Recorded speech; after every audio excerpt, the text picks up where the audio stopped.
아, 자꾸만 쉬운 길을 가게 되어집니다. 쉬운 길을 선택을 하게 되어집니다. 그게 우리에게 편안하고 내가 원하는 삶을 사는데 불편하지 않기 때문에 그렇다. 이렇게 우리는 말할 수 있습니다. 말로는 세계를 복음화하기 위해서 우리가 기도한다 이렇게 얘기를 합니다. 말로는. 그런데 현실에서 만난 문제 앞에서는 세계 복음화를 위해서 생각을 하지 않습니다. 왜냐? 힘들고 어렵고 고통스럽기 때문에 그 길을 잘 안 갑니다. 그냥 편안한 길, 많은 사람들이 가는 그 길을 가게 되어집니다. 그 길을 선택을 하게 되어집니다.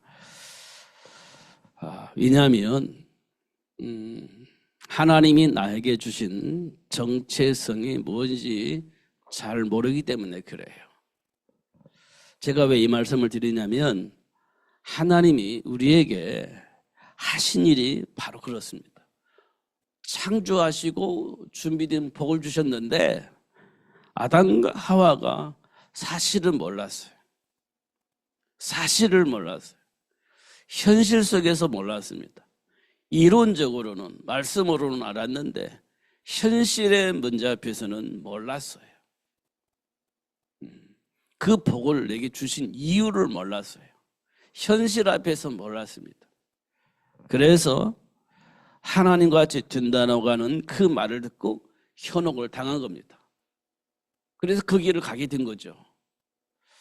왜 그랬을까? 하나님은 전지전능하시다는데 왜 그러셨을까? 라고 우리가 질문을 하는 것이 굉장히 중요합니다. 왜 그러셨을까? 이렇게 질문을 하는 겁니다. 그러면 답이 나와요. 모르니까 알려주셨구나. 현실이 어떤 현실인지 모르기 때문에 현실을 알려주셨구나. 지금 그 현실에 따라가면 우리가 완전히 망한다는 사실을 모르고 착각을 하고 하나님처럼 되는 것처럼 생각을 하고 그 길을 가요. 그 길을 가면 어떤 일이 벌어지는지를 확실하게 보여주셨습니다. 확실하게. 이 길을 가면 안 되는 거구나. 이 길을 선택을 하면 안 되는구나. 이런 것들을 알려주신 겁니다. 그러면 어떻게 되냐? 하나님의 배경 속에서 사는 것이 이 세상에서 가장 행복한 삶이고 하나님이 준비한 복을 누릴 수 있는 유일한 방법이구나. 이런 것들을 알려주신 겁니다. 그게 창세기 3장 사건이에요. 그 다음에는요. 그 아담과 하와에게 아들을 낳을 수 있도록 축복을 하셨습니다. 근데 그 사실을 전달을 해야 되는데 그 사실이 전달이 잘 안 됐어요. 그런데요, 잘 확인해 보면 듣는 사람이 있고 못 듣는 사람이 있어요. 듣는 사람이 있고 못 듣는 사람이 있습니다. 듣는 사람이 누구냐? 아벨입니다. 못 듣는 사람이 누구냐? 가인이었습니다. 하나님의 말씀이 전달되어졌는데 듣는 사람이 있고 못 듣는 사람이 있어요. 이 못 듣는 사람과 듣는 사람과 이렇게 트러블이 생기는 겁니다. 그게 맞냐라고 물어볼 때 안 맞아요. 그럼 어떻게 해야 됩니까? 그래서 하나님께서 아담과 하와에게 가인과 아벨 사건을 통해서 깨달았습니다. 뭘 깨달았냐면 생육의 복을 주신 이유를 알게 하신 겁니다. 생육의 복을 알게 하신 거예요. 그래서 어떻게 했어요? 아담과 하와가 그 비밀을 가지고 준비한 아들이 셋입니다. 셋이 하나님이 원하시는 그 일을 위해서 준비된 아담과 하와를 통해서 준비된 후대가 되어진 겁니다. 셋을 통해서 하나님의 계획이 이루어지기 시작합니다. 셋을 통해서 또 누가 태어나냐면 에노스라고 하는 자녀가 태어납니다. 그 에노스라는 자녀를 통해서 하나님과 함께한 삶을 누리게 되어지니까 세상 사람들이 하나님을 알고 하나님을 찬양하는 일이 생겼습니다. 지금 우리에게 주어진 복은 어떤 것이 옳으냐, 어떤 것이 맞냐, 어떤 것이 틀리냐, 어떤 것이 잘못됐느냐, 이런 것들을 가지고 우리는 판단하고 결정을 하고 선택을 합니다. 틀린 것은 아니지만 그것 가지고 삶의 문제는 해결되지 않습니다. 초대교회에 성도들이 틀렸다 맞았다 이거 가지고 싸우지 않았습니다. 마가다라 성도들이 틀렸다 맞았다 이거 가지고 싸우지 않았어요. 뭐 가지고 싸우냐 보니까 예수가 그리스도라고 하는 이 사실 가지고 싸운 겁니다. 싸운 게 아니에요. 그 사실을 전하는 거였습니다. 싸우지 않았어요. 이 초대교회는 그냥 복음 전하는 거였습니다. 맞다 틀리다 그렇게 하지 않았어요. 복음 전하는 거였습니다. 핍박이 왔습니다. 그래도 싸우지 않았습니다. 분명한 것은 예수가 그리스도다 이렇게 얘기를 한 것입니다. 이런 부분을 통해서 볼 때 지금 우리는요 옳다 그러다가 아닙니다. 예수가 그리스도다 이거 얘기를 하는 겁니다. 그러면 뭐가 보이냐면 내 생각과 삶이 왜곡되어 있다는 사실을 알게 되어요. 어떤 동기를 가지고 내가 살고 있다는 사실을 알게 되어집니다. 또 뭐를 알게 되어지냐면 하나님을 향한 불신이 내 안에 깊이 뿌리내려져 있다는 것들을 알 수 있게 되어집니다. 하나님을 향한 불신이 깊이 뿌리내려져 있어요. 그러다 보니까 옳은 길을 가야 되겠고 그런 길을 안 가야 되겠고 그렇게 되어지다 보니까 우리 현상에서 문제를 만나면 옳은 길, 그런 길을 이렇게 찾아서 가게 되어져 있습니다. 우리가 이걸 보고 우리는 지혜라고 합니다. 지혜. 근데 그것 때문에 우리는 또 싸우게 되어집니다. 막 싸워요. 이겨 먹어야 됩니다. 우리는 이겨 먹어야 돼요. 근데 성경에 보니까요. 우리가 이겨 먹는 것이 아니라 하나님이 이길 수 있도록 증거를 주시고 이길 수 있도록 역사하시는 것을 확인할 수 있습니다. 우리가 싸워 이기는 게 아니에요. 하나님이 싸워 이길 수 있도록 축복을 하십니다. 다윗이 골리앗을 이긴 것처럼 보이지만 사실은 하나님이 다윗을 통해서 골리앗을 이길 수 있도록 역사하신 겁니다. 나는 만군의 여호와 이름으로 이렇게 얘기를 했지 않습니까? 다윗이 가지고 있는 실력으로 능력으로 이게 아닙니다. 하나님의 배경을 통해서 이긴 겁니다. 이런 것도 우리가 확인을 꼭 해야 됩니다. 그렇지 않으면 우리는요 우리 힘으로 우리가 가진 능력으로 우리가 가지고 있는 믿음으로 막 싸워 이기려고 하는 그런 욕망이 있는 겁니다. 그게 맞는 것처럼 생각을 하는 겁니다. 그럼 나도 스트레스 받고 현장에 있는 사람도 스트레스 받고 그렇게 되어지는 것들을 우리가 확인을 하게 되어집니다. 확인해야 되고 우리 안에 불이 내려져 있는 것이기 때문에 이거는요 꼭 확인을 해야 됩니다. 우리는 내가 맞다라고 철저하게 믿습니다. 내가 맞다라고 철저하게 믿습니다. 여기서 우리는 한치도 양보가 안 돼요. 내가 맞으니까.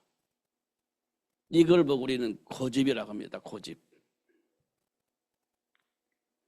그것 가지고 해결할 수가 없어요. 하나님의 배경을 통해서 이길 수 있습니다. 다윗이요. 왜 막 다윗은 뭐 막 싸운 것처럼 보여져요. 막 싸워요. 다윗도요. 아니 그 바울도요. 계속 싸운 것처럼 느껴져요. 로마 복음화를 위해서 막 싸운 것처럼 보여집니다. 그런데 사실 싸우는 것이 아니라요. 예수가 그리스도라고 하는 사실을 말하는 겁니다. 예수가 그리스도라는 사실을 강력하게 말하는 겁니다. 왜 강력하게 말하냐? 자기가 바리새 세상 속에서 율법적인 사고를 가지고 살아왔던 사람입니다. 그 분야에서 최고봉에 설 수 있을 만큼의 배경을 가지고 있는 사람입니다. 그런 위치에 있었습니다. 근데 그 속에 있는 사람들이 자꾸 그 얘기를 하니까 아니야, 그건 틀렸어, 이렇게 얘기를 한 겁니다. 내가 증인이야 라면서 얘기를 한 겁니다. 내가 증인이야, 그 증인이야 라고 얘기를 한 거예요. 그러면서 예수님이 그리스도다, 이거 얘기를 한 겁니다. 내 감정과 싸워 이긴 게 아니에요. 내가 원하는 삶을 얻기 위해서 싸운 게 아닙니다. 예수님이 그리스도입니다, 이거를 알리기 위해서 얘기를 한 거예요. 그 반대편은 예수가 그리스도 아니야, 어떻게 예수가 그리스도가 될 수 있어, 그럴 수 없어, 이렇게 얘기를 했다는 거죠. 근데 그게 많은 사람에게 영향을 주니까 그 많은 사람이 영향을 주고 있는 그 사람을 굴복시키기 위해서 예수 그리스도를 말한 겁니다. 이 부분을 우리가 좀 깊이 생각을 해야 됩니다. 조금 전에 제가 말씀드렸던 것처럼 이 비밀을 가지고 있는 우리가 영원히 살 수만 있다면 얼마나 좋겠습니까? 영원히 못 삽니다. 그럼 이 복음을 누군가가 전달해야 돼요. 누군가에게 전달되어져야 됩니다. 그런데요, 태어난 다음에 얻는 것은 좀 어려워요. 그래서 하나님께서 우리에게 생육의 복을 주신 거예요. 답을 얻게 하시고 그 답을 가지고 우리 후손을 준비하는 겁니다. 양육의 차원이 아니에요. 아예 근본을 가지고 시작하는 겁니다. 아브라함과 사라에게 그 복을 주셨어요. 근데 그 복을 언제 받았냐 보니까요, 하나님이 어떤 분이신지를 알게 하시고 그 하나님 앞에서 하나님이 원하신 그 일을 할 수 있는 이삭을 준비할 수 있도록 하나님이 역사하신 것을 확인할 수 있어요.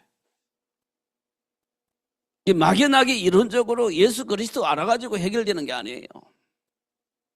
생명을 바칠 수 있을 만큼의 분명한 답을 가지고 있어야 됩니다. 아브라함이 그랬어요. 이삭이 태어날 때 그랬습니다. 포기했는데 하나님이 사무엘에게, 한나에게, 사라에게 임신할 수 있는 복을 주셨어요. 그 사실을 믿는다고 고백을 했습니다. 그 이후에 사라가 이삭을 임신을 하게 되어졌는데, 그때 사라의 마음은 어땠을 것 같습니까? 이삭에게 뭐가 전달됐겠습니까? 뭐가 전달됐겠어요? 잘 먹고 잘 살 수 있는 훌륭한 그런 메시지를 주면서 아이를 키웠겠습니까? 아니면 하나님 안에서 살 수 있도록 영향을 입혔겠습니까? 이 부분 우리가 깊이 생각을 해야 돼요. 우리는요, 잘 먹고 잘 사는 훌륭한 삶을 살았으면 좋겠다는 이 마음이 우리 안에 가득 차 있습니다. 진짜로. 그 하나님과 함께하는 삶은요, 생각지도 없을 겁니다. 생각지도 않을 거예요.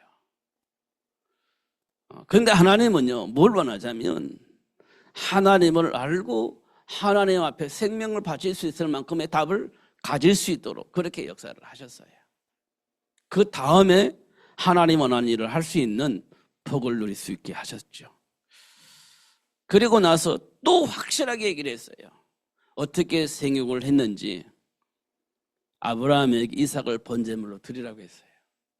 어떤 마음으로 이삭을 양육했는지 그걸 확실하게 보려고 하나님이 이삭을 번제물로 드려야 한 겁니다. 근데 아브라함은요, 이삭을 번제물로 드려요. 그럼 이삭이 어쩌다는 거예요? 제대로 양육을 받았다는 거예요. 제대로. 아버지 아브라함과 사라가 제대로 하나님 앞에서 이삭을 양육을 했다는 거예요. 확실한 증거를 주셨습니다. 그래서 이삭은 어떻게 됐어요? 그 속에 태어난 이삭은요, 100배의 복도 받고 셈의 근원의 복도 받고 그렇게 되어집니다.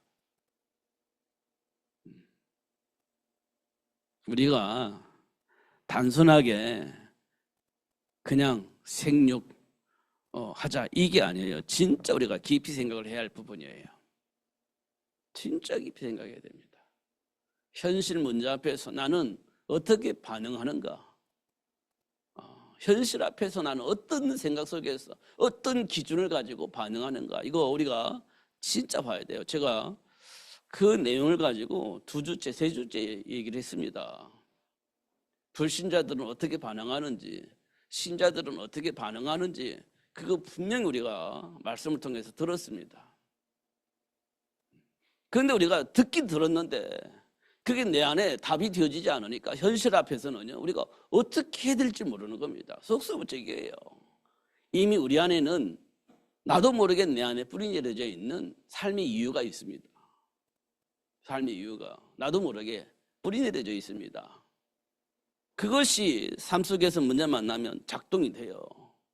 나는 분명히 이렇게 살려고 했는데 이런 방향으로 나 살려고 하는데 이 문제가 자꾸 삶 속에서 만나는 문제들이 자꾸 장애가 되어지는 겁니다. 그러면요, 나도 모르게 반응이 나타나는 겁니다.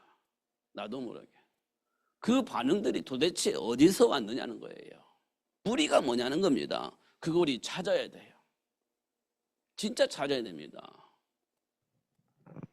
그거 발견할 때 비로소 그리스도가 그리스도 되어지는 겁니다. 그러면 돼요. 그게 안 되면 우리는요, 아무것도 아닌 그 문제에 걸려 넘어집니다. 아무것도 아닌 문제에 걸려 넘어져요. 큰 문제냐? 그렇지 않아요. 아주 작은 문제에 걸려 넘어져요. 진짜 아무것도 아닌 문제 앞에 걸려 넘어져요. 큰 문제는 우리가요, 정신 차리고 하기 때문에 잘 안 넘어져요. 큰 문제는 정신 차리기 때문에. 근데 작은 문제는요, 가소롭게 이기다 보니까 걸려 넘어지는 거거든요. 이런 부분도 우리가 좀 깊이 생각을 할 필요가 있다. 하나님의 역사를 보면요, 꼭 그렇게 해요. 진짜 하나님과 함께한 삶을 누릴 수 있도록 각인되어지도록 그 안에 결정할 수밖에 없는, 결단할 수밖에 없는 그런 상황을 만들어 가시는 것을 확인할 수 있어요. 이스라엘 백성들이 노예가 되어진 이유는 그거예요. 희생제물 어리냐, 피비밀. 하나님께 드려야 할 이 희생제물, 이게 뭘 의미하는지를 알게 하시려고 400년 동안이나 애굽의 노예 생활을 하게 만든 겁니다. 각인시키려고. 그거 각인되어야 되는 겁니다. 천하의 모든 걸 가지고 있어도 이게 각인되지 않으면 무너져 버리는 거예요. 그러니까 400년 노예를 하든 1000년 노예를 하든지 이게 각인되어지면 그 사람이 복 있는 사람이에요. 그 안에서 답을 얻을 수 있다고 한다. 하나님 그렇게 역사를 하시는 겁니다. 힘들고 어려운 것처럼 보이지만요, 그렇지 않습니다. 진짜 답을 알고 그 안에 준비된 복을 누릴 수 있도록 그렇게 역사하시는 겁니다. 그 사람을 통해서 1000년 만년 살면 좋겠는데 아니에요. 죽습니다. 또. 그래서 하나님이 우리에게 진짜 중요한 생육의 복을 주셨다. 여러분, 결론 나야 돼요. 결단을 해야 됩니다. 이 말은, 결단이라는 것은 이게 막 끊어지는 거잖아요. 근데 하나님은요, 결단이 뭡니까? 생명을 얻는 겁니다. 사람을 살리는 겁니다. 사람을 낳는 어부가 되어지는 겁니다. 복의 근원이 되어지는 겁니다. 이게 진짜 맞으면 우리 그 길을 가는 거예요. 내가 조금 힘들고 어려워도 하나님이 주신 그 생명을 누리면서 생명을 전달하는 삶을 살기 위해서 가는 겁니다. 그걸 보고 우리는 희생이라고 하고 헌신이라고 얘기를 합니다. 근데 이걸 모르면요, 죽으라고 헌신한 다음에 그 다음에 힘들어가지고 따지는 겁니다. 대부분 그래요. 따집니다. 예. 하나님 앞에서 주신 복을 누리는 거잖아요. 내가 헌신은 하나님 주신 복을 누리는 겁니다, 사실은. 근데 육신적으로 보면 나만 고생하는 것처럼 느껴져요. 나만 힘들게 사는 것처럼 느껴져요. 그런데 진짜 헌신은요, 하나님 주신 복을 알았기 때문에 그 길을 가는 겁니다. 겉으로 보기에는요, 나만 희생하는 것처럼 보여져요. 그러면 그 사람은 실패합니다. 그러나 하나님 주신 복을 알고 그 안에서 주어진 복을 누리는 자는요, 성공합니다. 누가 그랬냐? 요셉이 그랬습니다. 요셉은 노예가 되었어요. 보디발의 집에 열심히 일을 해서 부자 되어지게 만들었습니다. 요셉에게는 아무런 도움이 되지 않아요. 근데 그걸 누가 눈치챘냐? 주인이 눈치챘습니다. 이야, 보디발이 눈치채버렸어요. 요셉이 참 똑똑한 사람이구나, 능력 있는 사람이구나 눈치채버렸습니다. 그래서 노예에서 가정 충무로 이렇게 발탁이 되어집니다. 그 전까지는 어떻게 했습니까? 헌신했다니까요. 죽으라고 일만 했어요. 노예니까 죽으라고 일만 한 겁니다. 막 억울하겠죠. 그런데 그러면 형들을 향해서 화살이 가겠죠. 형들 때문에 내가 지금 이렇게 하면서 화살이 가겠죠. 근데 성경에 보니까 요셉은 그런 반응을 하지 않았어요. 왜 그랬을 것 같습니까? 하나님이 주신 복을 알았기 때문에, 하나님이 원하시는 삶이 무엇인지를 알았기 때문에 그 길을 간 겁니다. 그걸 보고 헌신, 희생 일으키기를 하는 겁니다. 보디발의 아내를 통해서 누면서 감옥에 갔습니다. 감옥에 있을 때 헌신하고 희생을 했어요. 알아주지 않습니다. 누구도 알아주지 않습니다. 감옥에서 빠져나올 수 있는 가능성도 없습니다. 그럼에도 불구하고 하나님의 배경 속에서 시키는 대로 다 했습니다. 그걸 보고 희생이라고 하고 헌신이라고 합니다. 요셉은 행복했을 겁니다. 육신적으로 보면 날마다 바보 같은 짓을 하는데, 날마다 이상한 삶이 지속되어지는데 요셉은 행복했을 거예요. 그냥 하나님이 원하시는 일을 보았고 그 길을 가는 거기 때문에 행복했을 겁니다. 요셉이 그랬어요. 보디발의 집에서 살을 때도, 감옥에서 살았을 때도 그랬습니다.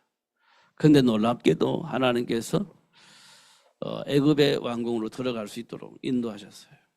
미리 알았습니다. 7년의 풍년과 7년의 기근을 그 준비할 수 있도록 했습니다. 그리고 전 세계에 살아계신 하나님을 드러낼 수 있는 축복의 삶을 살 수 있도록 그렇게 역사하시는 걸 볼 수 있습니다. 우리는요, 우리 힘과 능력으로 인내를 가지고 헌신하면 어느 날 나만 고생했다 이런 말이 나오게 돼 있어요.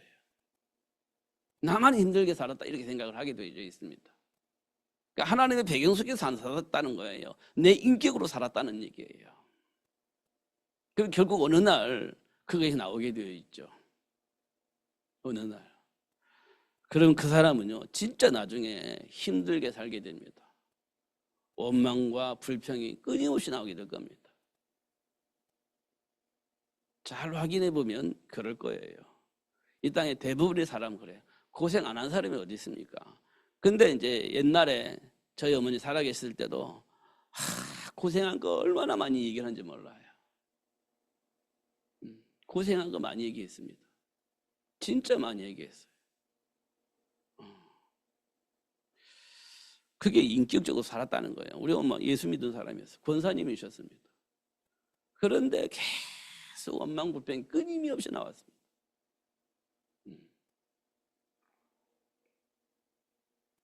아버지 살아계셨을 때. 우리 인격을 가지면 반드시 나오는 겁니다. 우리 인격을 가지고 살면. 하나님의 배경을 가지고 살면요, 그렇지 않습니다. 돌이켜보니까 그래요. 돌이켜보니까. 그래서 우리가 지금 어떤 배경으로 내가 지금 살고 있는가 이런 거 진짜 한번 깊이 생각을 해야 됩니다. 성경에 보면 마귀가 하는 짓이 있어요. 세상 문화를 통해서, 정사와 권세자를 통해서. 역사는 사탄이 우리 생각과 삶을 지배하게 되어지는 경우가 있습니다. 그 속에서 살고 있는지, 아니면 성령의 역사 속에서 하나님의 배경 속에서 살고 있는지, 하나님이 원하신 그 일을 위해서 살고 있는지 우리가 꼭 확인을 하셔야 됩니다. 근데 어떻게 확인해요? 삶 속에서 문제가 있을 때 반드시 나타나요. 반응이 나타납니다. 나도 모르게 나타나요. 현장에서 문제 만나면 나도 모르게 반드시 나타납니다. 내 안에 있는 속 사람이 나와요. 반응을 통해서 나오게 되어 있습니다. 그 반응을 통해서 나를 보는 거예요. 그 반응을 통해. 나는 지금까지 어떤 배경 속에서 살았는지, 어떤 삶의 기준을 가지고 살았는지, 이게 나오게 되어 있어요. 반드시 나오게 되어 있습니다. 안 나올 수가 없어요. 속사람이 어떻게 안 나옵니까? 내 속에 있는데. 지금까지 내 생각과 삶을 지배했는데 어떻게 안 나와요? 나올 수밖에 없지. 문제 나오면 반드시 나오게 되어 있습니다. 그때 발견할 수 있어요. 내가 어떤 배경 속에 살았는지 그때 알 수 있습니다. 그래서 예수님께서 오직 성령이 너에게 임하시면 권능을 받고 이렇게 되어 있습니다. 그 힘을 가지고 사는 거예요. 그 힘을 가지고.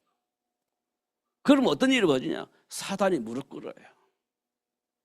저주와 재앙인 예수 앞에 무릎 꿇었듯이 내 안에 있는 모든 실패가 무릎 꿇어버려요. 그럼 우리에게 뭐가 나옵니까? 성공이 나와요. 행복이 나와요. 열매로 나오게 되어 있습니다. 그게 성령이 임하시면 권능을 받고, 이 말이 그 말이에요. 그 힘이 내게서 나오는 거예요. 하나님의 배경 속에서.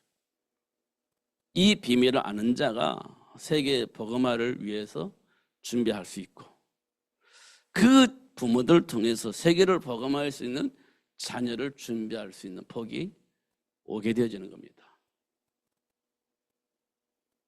그래서 우리는 전신 갑주를 입어야 됩니다.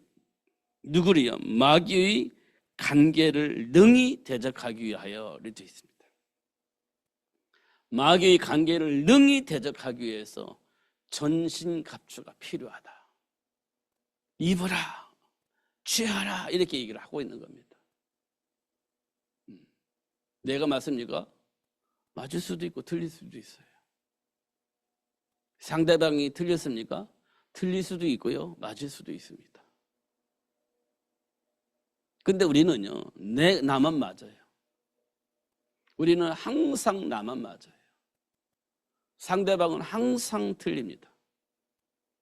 우리 생각이 그래요. 우리 삶이 그렇습니다.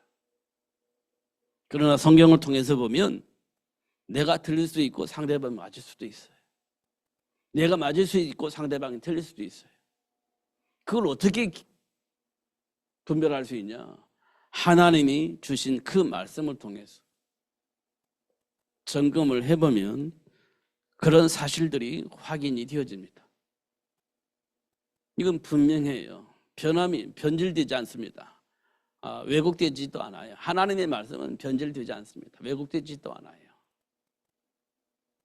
하나님이 주신 말씀 속에서는 방향도 있어요. 목적지도 있어요. 그렇기 때문에 틀림이 없습니다. 틀림이. 그걸 가지고 지금 내 안에 있는 감정을 조명을 해보는 거예요. 그러면 분명한 답이 나옵니다. 억울하겠지만 그 말씀 속에서 답을 얻어야 돼요. 내가 틀렸으면 틀렸다라고 인정하고 무릎 꿇어버려야 돼요. 그게 사단을 이기는 유일한 방법입니다. 그래야 이길 수 있어요. 그렇지 않으면 우리는요, 사단의 놀이개가 되어집니다. 이리 갖고 놀고 저리 갖고 노는데요, 우리는 어쩔 수 없이 또 사단이 갖고 노는 그 놀이대로 놀고 말아요. 어쩔 수가 없습니다.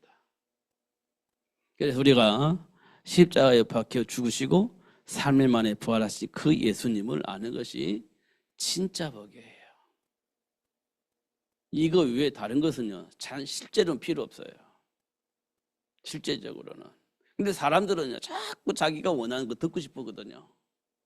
자기가 원하는 답을 자꾸 듣고 싶어 하거든요. 그럼 자꾸 뭐가 빠지냐? 그리스도가 빠지는 겁니다. 내가 원하는 거 듣고 싶으니까 자꾸 그리스도가 빠져버려요. 그래서 생각과 삶이 자꾸 이상한 쪽으로 방향을 가는 겁니다. 우리는 그리스도 예수 안에서 하나님으로 주신 복을 확인을 하는 겁니다. 그럼 생각도 바뀌고 삶도 바뀌고 그렇게 되어지는 거예요. 그러면 어떤 기준을 가지고냐? 그게 하나님으로 주신 언약인데 그 언약이 곧 율법이 되어지는 겁니다. 율법, 삶의 기준이 되어져요. 하지 말아야 할 일과 해야 할 일, 선택의 기준이 되어지는 겁니다. 율법주의자는 생명이 없는 가운데 하나님의 배경이 아닌 내 힘으로 뭔가 하려고 하는 사람들이 율법주의자예요. 그래서 하나님 주신 축복을 누리기 위해서 하나님 주신 말씀 안에서 선택을 하는 것은 율법주의가 아니에요. 하나님과 함께한 삶을 누리는 거죠. 율법주의자와 하나님과 함께하는 자의 삶은 겉으로 보면 비슷해요. 그러나 그 안에 생명이 있냐 없냐가 굉장히 차이가 있습니다. 니고데모를 통해서 우리가 볼 수 있는 겁니다. 니고데모를 통해서 똑같아 보기에는, 그러나 그 안에는 생명이 없었다는 거예요. 그 안에 율법주의자가 말하는 그 율법주의와 하나님과 함께하는 삶의 비밀을 아는 자들과의 삶은요 비슷해요. 소리도 비슷해요. 근데 그 안에 생명이 있냐 없냐 차이예요. 저와 여러분이 이미 그리스도 예수 안에서 생명을 얻은 자들입니다. 사단에 의해서 속이는 율법주의에 빠지지 않고 하나님 주신 생명 안에서 말씀을 지키는 것, 지키는 자, 이 사람이 복 있는 사람이에요. 이들이 또 다른 생명을 낳고 또 다른 생명을 통해서 또 생명을 낳게 하는 이 운동을 하나님이 준비하신 거예요. 처음부터. 그게 생명의 복입니다. 그거 하면 큰일 나니까 하나님은 이 생명의 복을 사탄은 이 생명의 복을 누리지 못하게 하려고 온갖 수단과 방법을 동원해서 이 생명의 복을 누리지 못하도록 방해하고 있는 겁니다. 그래서 요즘은요 동성결혼 이런 거 나오고 있는 겁니다. 그리고 요즘 뭐라고 하냐, 애기 낳지 말자, 결혼하지 말자, 너무 힘들다, 어렵다, 애기 낳지 말자, 결혼하지 말자, 이런 삶의 문화를 다 만들어 놓은 겁니다. 사람들 거기에 막 호응을 하는 거예요. 혼자 살기도 힘들다, 막 어렵다, 결혼하지 말자, 결혼하면 우리 삶이 없다, 애기 낳지 말자, 이런 것들이 삶의 문화로 다 뿌리내리고 있는 겁니다. 이게 세상 풍조거든요. 그 배에 누가 있어요? 악한 영이 있는 겁니다. 성경 분명히 얘기하고 있거든요. 그런데 현실적으로 보면 힘들어. 그러면요 하나님 말씀과 전혀 상관이 없는 나만을 위한 삶을 추구하게 되어져 있는 겁니다. 이게 사단의 문화예요. 그 속에 이 땅의 모든 사람이 속고 있는 거예요. 이런 사실도 우리가 꼭 기억을 해야 됩니다. 진짜로.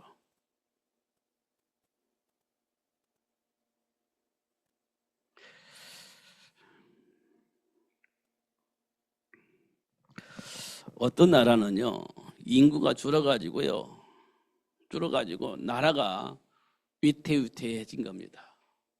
위태위태해진 거예요. 나라가 국민이 없으니까.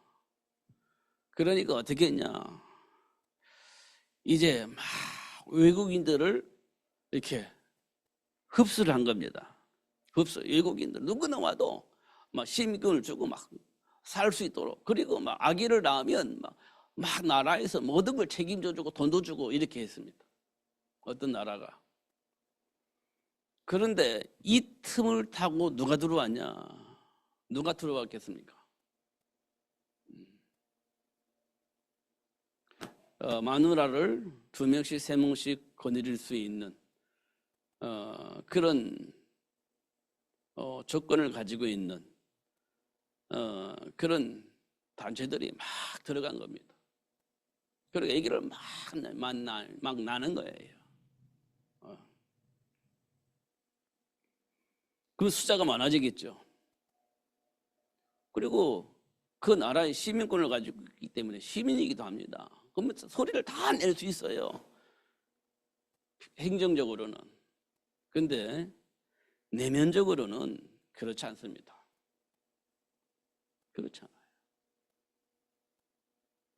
그 사람들이 들어가서 그 나라를 장악을 하는 거예요.